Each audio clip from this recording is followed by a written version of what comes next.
April 30th, 1945. Berlin is burning. Soviet forces are blocks away from Hitler's bunker. The Third Reich, the thousand-year empire that was supposed to reshape human civilization, is dying after just 12 years of existence.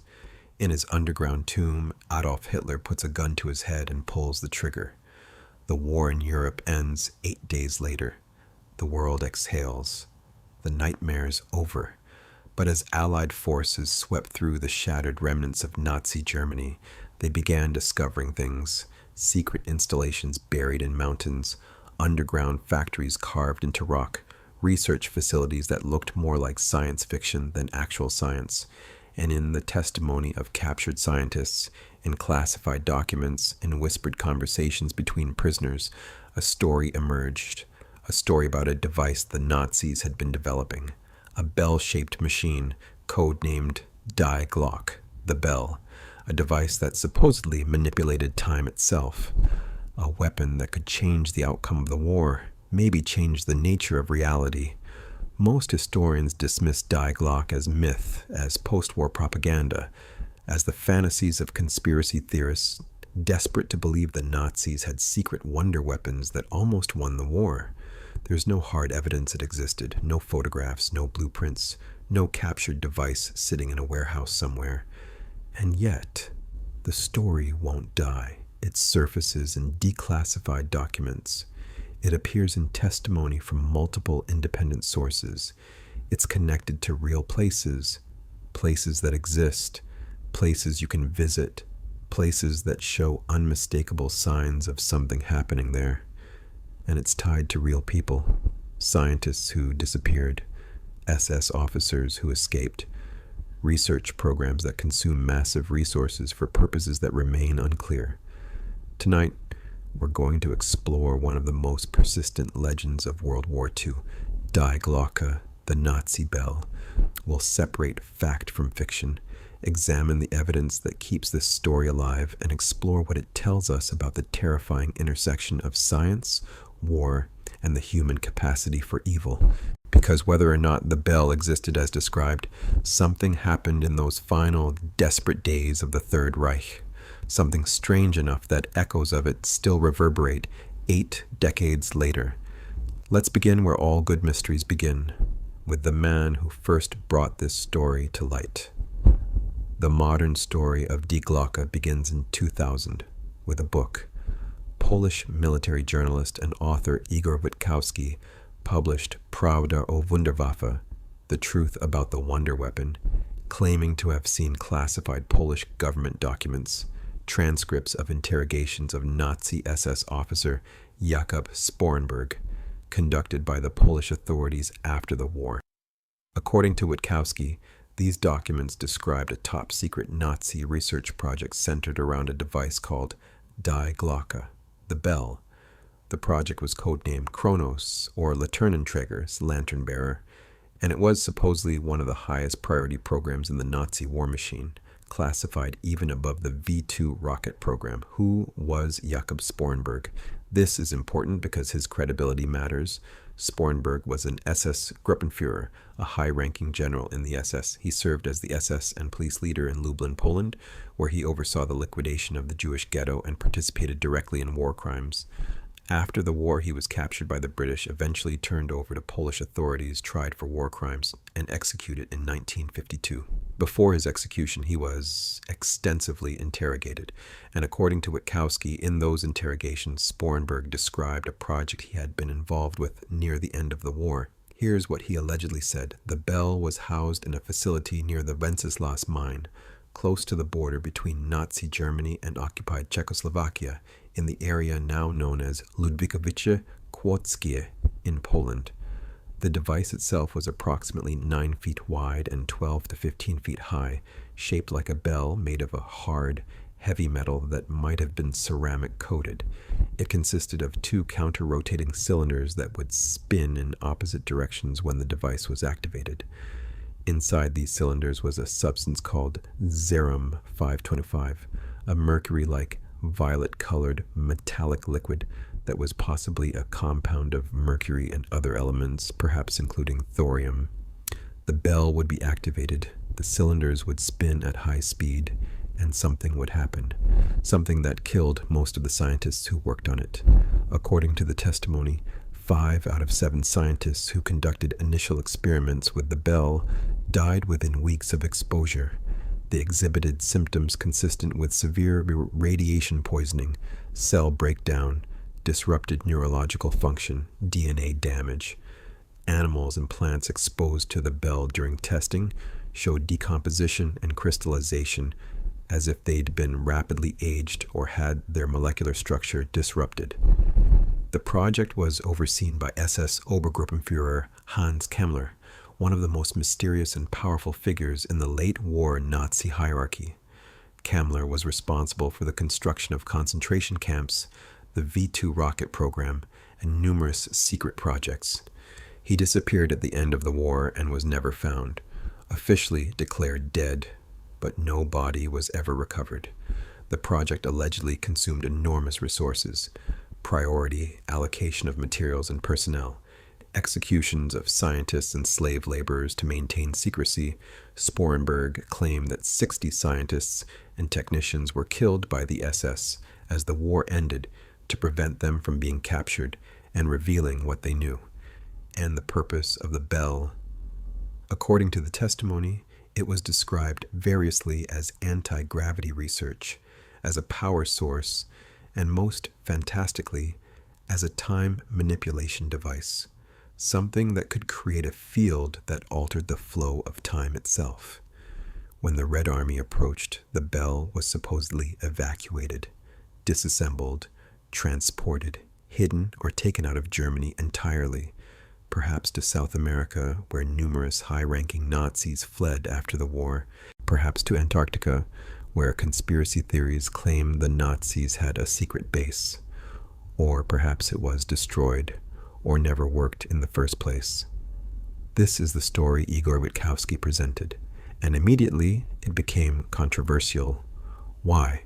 Because Witkowski never produced the documents. He claimed the Polish government allowed him to review them, but not copy them, not photograph them, not provide any independent verification. He took notes, he says. He transcribed what he saw, but we have to take his word that these documents exist and that they say what he claims they say. This is a massive problem. Without the primary sources, we can't verify the story. We can't check translations. We can't confirm that Sporenberg actually said these things. The entire edifice of Die Glocke rests on Witkowski's credibility and nothing more. Many historians reject the story entirely based on this lack of primary evidence. They point out that post-war testimonies from Nazis were often unreliable. Some exaggerated their importance. Some made up stories to seem more valuable to interrogators. Some were simply confused or traumatized and gave contradictory accounts. But here's where it gets interesting. Even if we're skeptical of Witkowski's specific claims, there are elements of the story that connect to verified historical facts, real places, real people, real projects, things that had existed independent of Witkowski's book, and that suggests something unusual was happening in Lower Silesia in the final months of the war. Let's examine those connections. If Die Glocke was real, it would have needed a facility, somewhere to house it, somewhere to conduct experiments. According to the story, this facility was near the Wenceslas mine in the Owl Mountains of Lower Silesia. This location is real, very real, and it's one of the most mysterious sites from the Nazi era. The Owl Mountains in what is now southwestern Poland were the site of a massive Nazi construction project codenamed Riese, German for giant. This was a network of underground tunnels, chambers, and structures carved into the mountains, built between 1943 and 1945 using slave labor from concentration camps. We know this for certain because the tunnels still exist. You can visit them today. They're tourist attractions now, sprawling underground complexes that extend for miles. And here's what's strange. We still don't know what most of them were for. The official explanation is that they were intended as underground factories, headquarters, or shelters, safe from Allied bombing. But the scale is enormous, the construction methods unusual, and many of the chambers show no signs of ever being completed or used for manufacturing. Large, circular rooms, strange reinforced floors designed to support tremendous weight, unusual electrical installations, cooling systems that seem over-engineered for simple manufacturing or storage. Near one of these tunnel complexes, specifically near the town now called Ludwikowice Kłodzkie, there's a structure called the Henge. It's a concrete ring, approximately 100 feet in diameter, with thick walls and massive supporting pillars. It sits in an isolated location, partially overgrown, looking like nothing else in the region. When this structure was first investigated by researchers interested in Die Glocke, they found something odd. The concrete showed signs of extreme heat or energy exposure, crystallization, unusual discoloration. The plant life around the structure was sparse and stunted, even decades after the war. The ground showed mineral composition changes consistent with exposure to intense radiation or electromagnetic fields. Could this be where the bell was tested? It's the right time period, constructed during the war. It's the right location, matches Witkowski's description. It's the right design, a heavy, reinforced structure designed to contain something powerful. And it shows signs of exposure to something unusual. But correlation isn't causation. The structure could have been for something else entirely. An observation post, a test stand for conventional weapons, a fuel tank, an air raid shelter. The environmental effects could have other explanations. Without documentation definitively linking this site to Die Glocke, we're speculating. However, there's another location that factors into the story.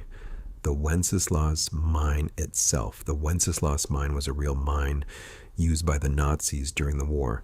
When it was investigated after the war, searchers found unusual modifications, chambers carved out beyond the normal mining operations, electrical systems that seemed excessive, and reports from local witnesses of heavy security, unusual activity, and the execution of workers. In 2003, a documentary team gained access to sealed sections of the mine and found something remarkable, a chamber with walls that showed the same kind of crystallization and damage seen at the Henge, ceramic-like substance fused into the rock, unusual mineral deposits, signs that something had generated enormous heat or energy in this underground space. Again, this isn't proof of Die Glocke, but it's evidence that something unusual happened in these locations, something that left physical traces that persist decades later. And there's one more location we need to discuss, a place thousands of miles away in Pennsylvania, USA, Kecksburg, Pennsylvania. On December 9th, 1965, 20 years after the end of World War II, something crashed in the woods near Kecksburg. Witnesses described seeing a fireball streak across the sky, an impact in the forest. The military quickly secured the area. Witnesses who got close before the military arrived described seeing a bell-shaped or acorn-shaped object, metallic with unusual markings that might have been hieroglyphics or unknown symbols. The military removed the object on a flatbed truck covered with a tarp. The official explanation was that it was a meteorite, or perhaps Soviet space debris, but the descriptions from witnesses, a metallic bell-shaped object, immediately drew comparisons to Die Glocke. Could Die Glocke have been taken out of Germany at the end of the war, hidden somewhere, and 20 years later malfunctioned or been destroyed, with debris falling in Pennsylvania? It's wildly speculative, but it's the kind of connection that keeps the legend alive. The problem with all of these locations is that they prove activity, not specific purpose. Yes, the Nazis built underground facilities in Lower Silesia. Yes, they consumed enormous resources on secret projects in the final years of the war. Yes, some of these sites show unusual physical characteristics. But none of this definitively proves Die Glocke existed. It proves that something happened there. What that something was remains unclear. So let's turn to another angle. The people. The scientists and SS officers who would have been involved in such a project. Do we have evidence of a special research program that matches the Die Glocke description? If Die Glocke was real, it would have required scientists, physicists, engineers, specialists in exotic fields. And indeed, Nazi Germany had gathered some of the most brilliant scientific minds in the world, many working on projects that pushed the boundaries of known physics. Let's start with the man supposedly in charge, Hans Kammler, SS Obergruppenführer. Dr. Hans Kammler was one of the most powerful and mysterious figures in the Nazi hierarchy. An engineer by training, he rose to prominence overseeing construction projects for the SS, including the crematoria at Auschwitz. By 1944, he'd been given control over all secret weapons programs, including the V-2 rocket, the jet aircraft program, and other classified projects. Kammler was ruthless, brilliant, and utterly dedicated to the Nazi cause. He had virtually unlimited authority to requisition resources, personnel, and slave labor for his projects. If anyone could have overseen something as ambitious as Die Glocke, it was Kammler. And here's where it gets strange. Kammler disappeared at the end of the war. Officially, he supposedly killed himself in Prague in May 1945, but there are multiple conflicting accounts of his death. Some sources say he died in Prague, others say he died in action near Berlin, some say he was killed by the SS to prevent capture, others say he surrendered to the Americans. No body was ever conclusively identified, no grave was ever verified. American intelligence documents from the post-war period show continued interest in Kammler's whereabouts, suggesting they weren't convinced he was dead. Did Kammler escape with Die Glocke? Did he surrender to the Americans or British with knowledge of advanced Nazi projects as his bargaining chip? We don't know, but the fact that such a high-ranking Nazi simply vanished with no verified death is unusual and suspicious. Now let's talk about the science. What kind of physics would be involved in a device like Die Glocke? According to the descriptions, the bell involved counter-rotating cylinders filled with mercury or mercury-like substance, extremely high rotation speeds, high voltage electrical systems, production of a field that affected biological tissue and caused temporal effects. This sounds like a description of several different areas of exotic physics research that were active in the 1940s. 1. Mercury vortex engines. There was legitimate research in the early 20th century into using rapidly spinning liquid mercury for propulsion or power generation. Victor Schauberger, an Austrian inventor, claimed to have developed vortex-based propulsion systems. While his work is controversial and largely unverified, the concept of using spinning liquid metals to generate unusual effects was being explored. 2. Torsion fields. Soviet scientists in the 1940s and 50s explored the concept of torsion fields, hypothetical fields that could be generated by spinning objects and that might affect space-time or gravity. While mainstream physics doesn't support the existence of such fields as described, the research was real and consumed resources. 3. Plasma. Physics. High-speed rotation of conductive fluids in strong electromagnetic fields can generate plasma, ionized gas that exhibits unusual properties. Plasma research in the 1940s was in its infancy, and the effects of intense plasma fields on biological tissue were not well understood. 4. Nuclear and radioactive materials. The mention of Xerum 525 containing thorium suggests possible radioactive components. Thorium was used in various experimental nuclear projects. Combined with mercury, which is also toxic, exposure to such a device could certainly cause the fatal symptoms described, radiation poisoning combined with heavy metal toxicity. 5. Electromagnetic pulse. Effects. Extremely strong electromagnetic fields, such as those generated by high-speed rotating magnets or high-voltage discharges, can affect biological systems. They can disrupt cellular function, affect neural activity, and in extreme cases cause tissue damage. None of this adds up to time, travel, or anti-gravity in the way science fiction describes it. but it does represent areas of real scientific research that were active in the 1940s and that could, under the right conditions, produce unusual and dangerous effects. Now here's a documented fact. Nazi Germany did pour enormous resources into exotic weapons research in the final years of the war. Projects that seem almost fantastical. The Amerika bomber, a long-range bomber designed to strike the United States, Ruhr-Stahl X-4 wire-guided missiles. The V-3 supergun designed to bombard London from France.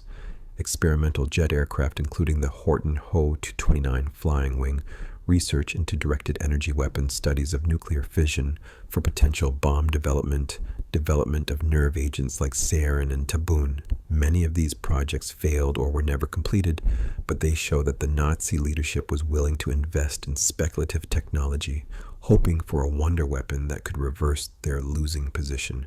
Could Die Glocke have been another such project? A desperate attempt to develop something revolutionary? Here's what makes this plausible. As Germany's situation became hopeless, Nazi leadership became increasingly detached from reality. They believed in wonder weapons that would turn the tide. They spoke of secret projects that would change everything. Heinrich Himmler, who oversaw the SS, was particularly interested in occult and pseudoscientific theories. In such an environment, a project like Die Glocke could have been funded even if its scientific basis was questionable. The desperation of losing a war can make people believe in and invest in almost anything. But we need to address the elephant in the room, the time manipulation claim. Could a device like Die Glocke actually affect time?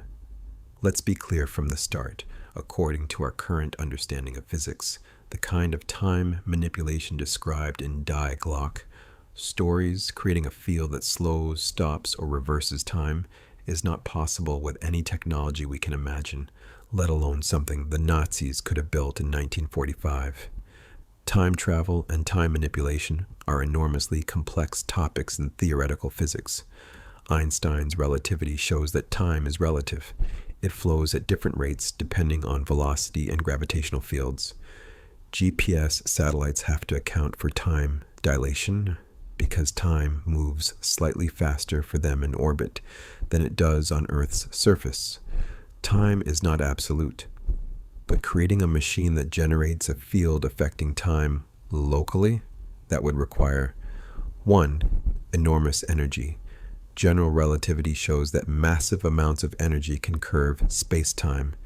To create a time dilation effect noticeable to human perception would require energy densities comparable to neutron stars or black holes. We're talking about the mass energy of entire planets concentrated in small spaces. 2. Exotic matter. Many theoretical time manipulation concepts require exotic matter with negative mass or energy, things that have never been observed and may not exist. 3. Understanding. We didn't have, in 1945, quantum mechanics was still being developed. Our understanding of space-time was primitive compared to today. The technology to even attempt time manipulation experiments wouldn't exist until decades later, if then. So if Die Glocke couldn't actually manipulate time, what could it have been doing? Let's propose some alternative explanations based on plausible 1940s physics. Theory 1. Nuclear research. Die Glocke could have been an experimental nuclear device, not a bomb, but a reactor or isotope production system. The cylindrical design, the mention of thorium, the radiation effects on biological tissue all point toward nuclear experimentation. The secrecy would make sense. Germany was trying to develop nuclear weapons but never succeeded. A failed or dangerous experimental reactor could explain the deaths and the environmental effects. Theory 2. Advanced centrifuge. The counter-rotating cylinder description sounds like a centrifuge, a device for separating isotopes. Uranium enrichment for nuclear weapons requires centrifuges. If Die Glocke was actually a prototype uranium enrichment centrifuge, the secrecy, the toxic materials, the high priority would all make sense. Theory 3. Electromagnetic weapon research. The Nazis researched directed energy weapons and electromagnetic pulse effects. Die Glocke could have been an attempt to create a powerful electromagnetic field generator, something that could disable electronics, affect guidance systems, or even impact biological targets. The bell shape would be ideal for focusing such a field. Theory 4. Experimental propulsion. Some researchers have suggested Die Glocke was actually an experimental propulsion system, possibly for aircraft or spacecraft. The anti-gravity descriptions might have been misunderstandings of attempts to create electromagnetic propulsion or plasma-based thrust systems.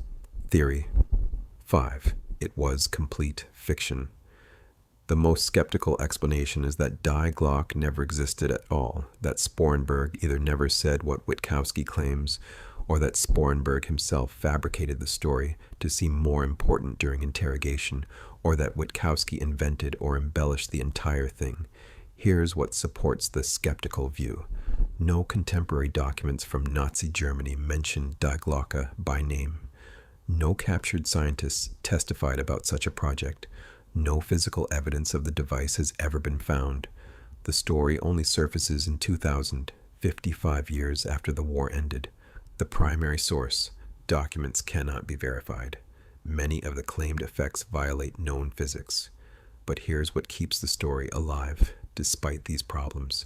The locations are real and show unusual characteristics. Hans Kammler's disappearance is real and documented.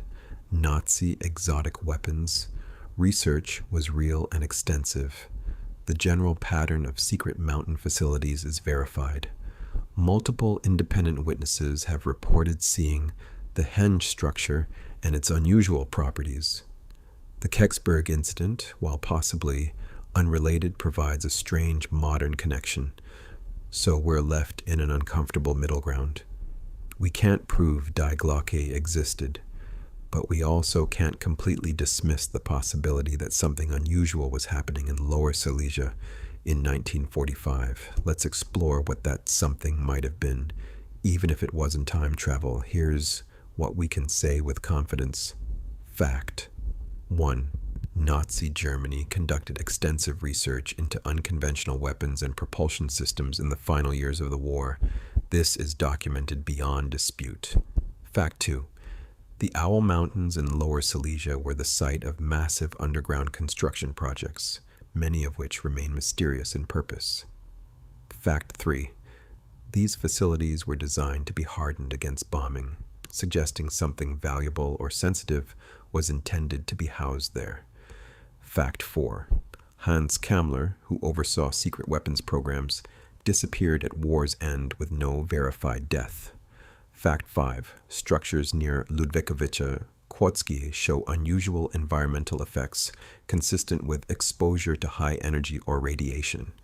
Fact 6.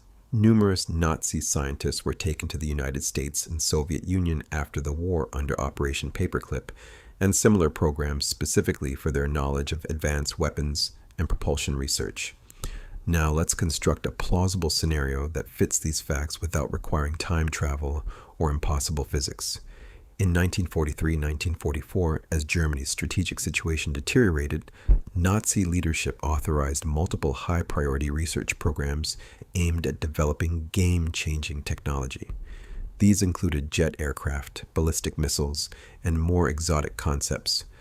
One of these programs, overseen by Hans Kammler and located in the underground facilities of Lower Silesia, focused on nuclear or electromagnetic research. The project may have been exploring uranium enrichment, plutonium production, or electromagnetic pulse weapons. The device, whatever it was housed in a reinforced concrete structure, the Henge, and tested in sealed underground chambers. It involved high-speed rotation, possibly of liquid mercury or uranium compounds in strong electromagnetic fields. The process was dangerous, generating radiation or electromagnetic effects that killed several researchers and contaminated the test sites. The project never achieved its goals.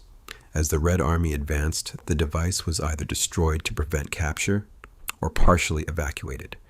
Key scientists escaped or were executed. documentation was burned or hidden. After the war, captured personnel under interrogation may have exaggerated the project's capabilities to seem more valuable to their captors.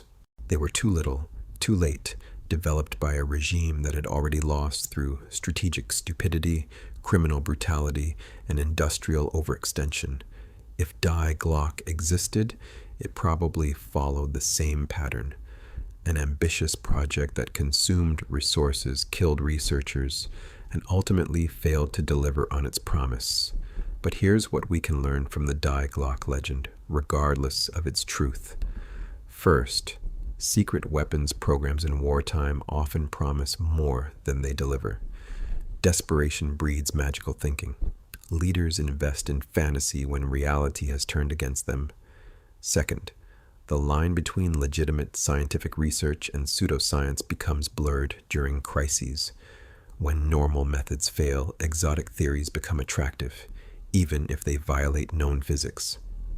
Third, the absence of evidence is not evidence of absence. Much of Nazi research was deliberately destroyed. Many records remain classified. Some secrets died with the people who held them. Fourth, stories persist because they fulfill psychological needs. We want there to be mysteries. We want there to be hidden knowledge. We want history to be more dramatic than it actually was. Fifth, truth and myth become entangled over time. Each retelling adds details. Each researcher adds interpretation. Eventually, the original facts, whatever they were, become obscured by layers of speculation. So, did Die Glocke exist? Did the Nazis build a time manipulation device in the mountains of Lower Silesia? The honest, evidence-based answer is almost certainly not as described. The time travel aspects are probably fiction. The exotic physics claims don't hold up. The primary source documents can't be verified. But did something happen in those mountains? Did the Nazis conduct secret experiments that left physical traces? Did they research areas of physics that remain poorly understood? Quite possibly, perhaps even probably. The concrete structures are real. The environmental effects are real. The massive investment in underground facilities is real. The disappearances and executions are real. The Nazi interest in exotic weapons is documented fact. Something was going on. What it was remains unclear. And maybe that's the most unsettling conclusion, that 8 decades after the end of World War II, we still don't know everything the Nazis were doing. That secrets remain buried, that mysteries persist. The bell, whether real device or pure myth, stands as a symbol of how much we still don't know about that dark period of history. It reminds us that totalitarian regimes operating in secrecy with unlimited resources and no ethical constraints can create things that shock and horrify us. And it warns us that the temptation to develop wonder weapons, to pursue scientific research without regard for human cost, didn't end in 1945. Every nation with advanced technology faces the same questions the Nazis faced. What should we build? What shouldn't we build? Where are the ethical lines that shouldn't be crossed, even in pursuit of military advantage? The Nazis crossed every line. They conducted experiments on human subjects. They enslaved millions. They pursued weapons of mass destruction. They valued discovery over humanity. If Die Glocke existed and did anything close to what's claimed, it was built on a foundation of suffering. Slave laborers carved those tunnels. Concentration camp inmates were worked to death building those facilities. Scientists died in unethical experiments. Any discoveries made in that darkness are forever tainted by how they were achieved. Perhaps the final truth about Die Glocke is this: it doesn't matter if it was a time machine, a failed nuclear reactor, an experimental centrifuge, or pure fiction. What matters is that it represents the ultimate expression of a moral science, research pursued with such single-minded intensity that human cost becomes irrelevant. We study these mysteries not to glorify Nazi science, but to understand the dangers of science without ethics, to remember that knowledge, no matter how advanced, doesn't justify cruelty, that no discovery excuses atrocity, The bell may never have existed, but the system that would have created it certainly did. And that system's legacy, the reminder that human ingenuity can be turned toward evil as easily as good, remains relevant today. As you walk away from this story, don't focus on whether time travel was possible in 1945. Focus instead on what desperation drives people to attempt, on what secrets survive in archives and ruins, on what we've lost from that dark chapter of history, both terrible and mundane. The truth about Die Glocke isn't about physics or time manipulation. It's about what humans are capable of when they stop asking whether they should and focus only on whether they can. And that's a warning that never gets old.